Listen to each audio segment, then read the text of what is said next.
안녕하세요. 코리아시아TV의 제이콥입니다. 오늘도 시청해주셔서 감사합니다. 2020년 6월 3일 태국의 뉴스특보 전해드립니다.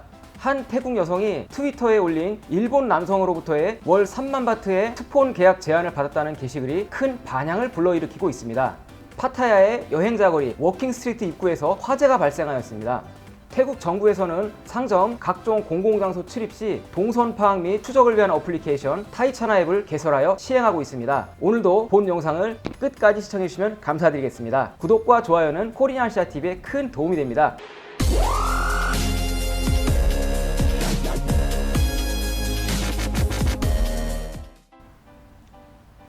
첫 번째 소식 전해드립니다. 지난 5월 하순 한 태국인 여성이 트위터에 올린 게시글 중 일본인 남성이 스폰 계약 제안을 했다는 내용이 큰 화제를 불러일으키고 있습니다. 해당 태국 여성은 트위터에 다음과 같은 내용으로 게시글을 올렸었는데요. 태국으로 오는 일본인 남성은 정말 심각하다. 40세 이상의 일본인 남성이 스폰 계약 제안을 해왔는데요. 스폰 계약 내용은 한 달에 3만 바트를 주는 대가로 아내가 없는 날 일주일에 한 번씩 같이 밥 먹고 또 같이 잠자리까지 하다는 내용이었습니다. 해당 비용은 그 일본인 남성이 본국으로 돌아가는 날 준다는 것입니다. 해당 트위터의 게시글은 5월 29일 17시 이후 무려 7,800건이 넘는 리트윗을 기록하고 있습니다.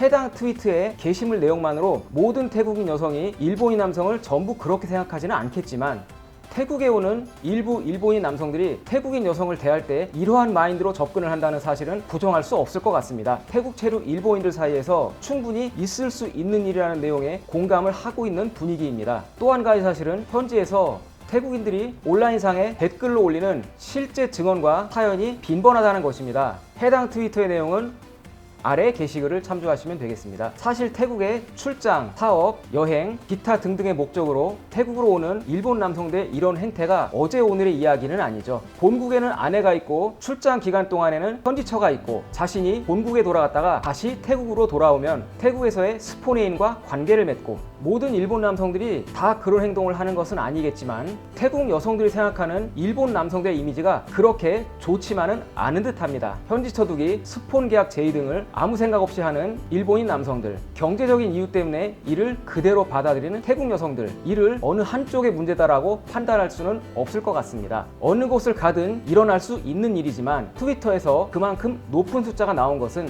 일본 남성들이 동남아 어디를 가든 그동안 해오던 행태에 혐오감을 느낀다는 반증이 아닐까 생각됩니다. 두 번째 소식 전해드립니다. 지난 5월 30일 정오 12시경에 파타야의 유명한 여행자 거리인 워킹스트리트 입구에서 화재가 발생한 사건이 있었습니다. 해당 화재 발생 사고는 크레인 차량이 위로 올려져 있는 크레인을 정 위치로 내려놓지 않고 전봇대 전선을 그대로 감고 지나가다가 크레인과 전력선이 서로 부딪혀서 발생한 것입니다. 파타야 소방서와 경찰은 워킹스트리트 인근의 전력을 차단하고 겨우겨우 전력선과 크레인 차량을 서로 분리하였습니다. 해당 화재 사건은 워킹스트리트 인근의 파타야 비시도로에서 파타야 시내 도로의 교통을 지연시켰으며 일정 부분의 재산 손실을 야기하였습니다. 그러나 다행히도 인명피해는 발생하지 않았습니다. 태국의 수많은 전봇대들이 비슷한 모습들이지만 파타야 워킹스트리트 주변의 전깃줄들은 정말 아슬아슬하게 늘어져 있죠. 지나다니면서 위험해 보인다 싶은 느낌도 들었는데 이번 화재 사건을 계기로 아무쪼록 안전하게 정비를 했으면 좋겠습니다.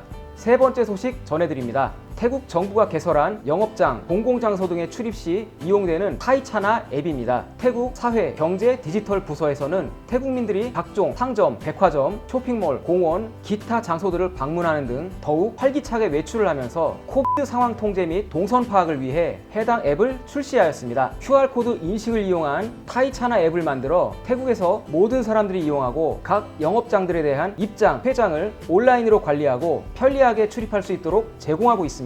해당 앱은 백화점 등의 영업 재개가 시작된 지난달 중순부터 이용되기 시작했고요. 아시아티크, 짜뚜짝 시장, 기타 동네 편의점 등에서 광범위하게 이용되고 있습니다. 저희가 지난 영상에서 짜뚜짝 시장을 방문했을 때 QR코드 스캔을 통해 입장을 하고 퇴장을 할 때 기록을 남긴 장면이 있어요. 제 위에 추천 동영상을 클릭하시면 해당 영상을 보실 수 있습니다. 타이차나 어플리케이션은 안드로이드 휴대폰 운영체제 5.0 이상의 버전, iOS 휴대폰 버전 9 이상에서 다운로드가 가능합니다. 공공장소에 출입 시 체크인, 체크아웃하는 방법은 아래의 게시글에서 확인하실 수 있습니다. 타이차나 앱은 5월부터 사용되었으며 현재 태국어와 영어 버전으로 실행 중입니다. 외무부에서는 추후 버마어, 말레이시아어, 한국어, 중국어, 일본어, 라오스어 등이 추가될 예정이라고 밝혔습니다. 그런데 초기에는 체크인 등록 횟수와 체크아웃 등록 횟수가 서로 맞지가 않아 혼선도 적지 않았다고 합니다. 시행 첫날 체크인 등록 횟수가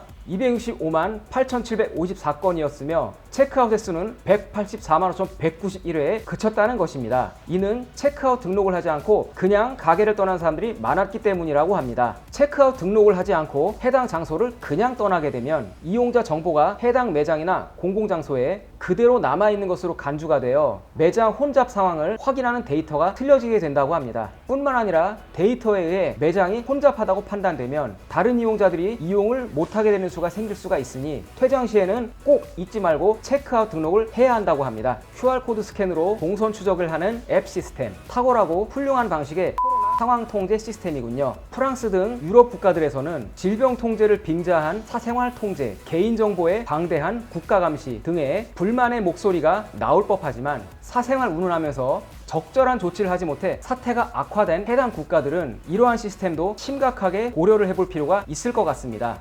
코리아샤TV 오늘의 앵커 포인트.